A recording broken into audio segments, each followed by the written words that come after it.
This used to be served with polenta or risotto also, I think. But actually I'm not fond of neither of it.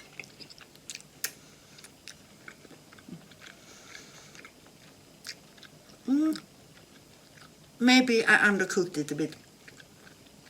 My first impression was that it was an old cow or an old horse, which is even worse.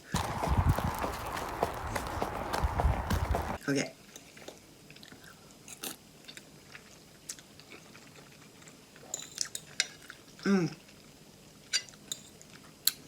The sauce is divine. Okay, I surrender.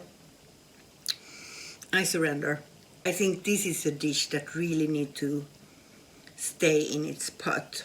The longer the better.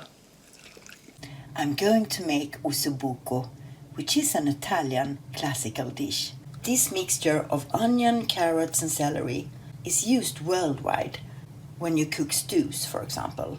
And it's called mirepoix in France, sofritto in Italy, and there is a Spanish name for it, a Portuguese name for it. It's used in Mexican food, it's used in Indian food. Well, it's just international.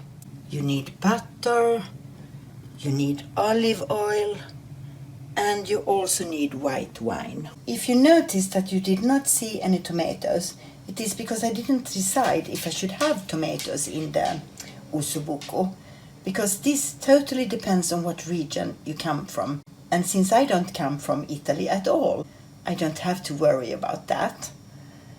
But I think I'm going to use a few tomatoes. No tomato paste or like that. But I'm going to use my own tomatoes that have been growing on my balcony. And then it's going to slow cook for hours. Ossobuco means bone with a hole. This is not a difficult dish to do. It just needs time. It has to cook until the meat is very tender. This is something you can invite your friends over for a Friday night, and they will be your friends forever. I use butter and olive oil. And I already have put salt and pepper on these, and now I just have to dip them in flour.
They say that the bone marrow is the butter of God.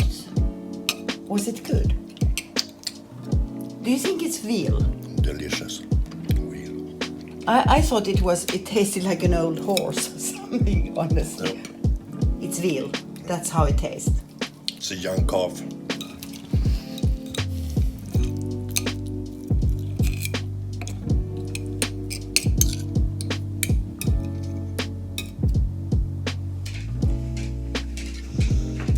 That is called the butter of God, according to Anthony Bourdain.